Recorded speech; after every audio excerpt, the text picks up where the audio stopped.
British college professor na sikop dinhi sa Sugbo human nagdala og duha ka minor de edad sa hotel. Matud niya nga gipakaon ra niya ang mga bata. Si Maris Puyo sa detalye. Iton nga nasikop tungod sa pagdala og mga minor de edad sa usa ka hotel dinhi sa Sugbo, niingon nga walay child abuse nga nahitabo ug gipakaon ra niya ang mga bata kay naluoy siya. Ang langyaw nga nas bata kay naluoy siya. Ang langyaw nga nasutang college professor sa Japan ug nagbakasyon lang dinhi sa Sugbo gilang si Christopher John Bragoli, 57 anyos.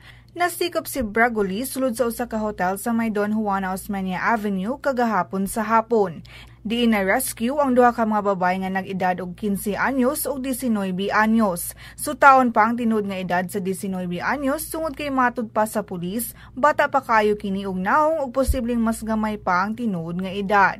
Si Central Visayas Anti-Cybercrime Group Chief Michael Virtudazo niingon nga nakadawat silang tip gikan sa ilang counterparts sa gawas sa nasod nga dunay usa ka Briton nga moanhi sa Pilipinas kay makikita sa iyang mga higala. Ang langyaw ug ang mga na-rescue magkaila sa Facebook. Ang mga biktima gingon nakapadala na og mga hulagway nga naghubo ug ubang mga pornographic pictures.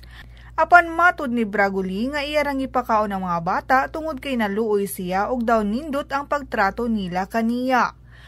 Ang Briton 30 na katuig nga propesor sa Japan ug minyo sa usa ka Japanese national. Gikatak daon ta siyang muuli balik sa sunod semana. Matud sa mga otoridad, ila pang ipaubos sa eksaminasyon ang mga gadget ni Bragoli nga gituuhan nga dunay sulod nga mga pornographic materials. Maris Puyo, Sunstar, Pilipinas.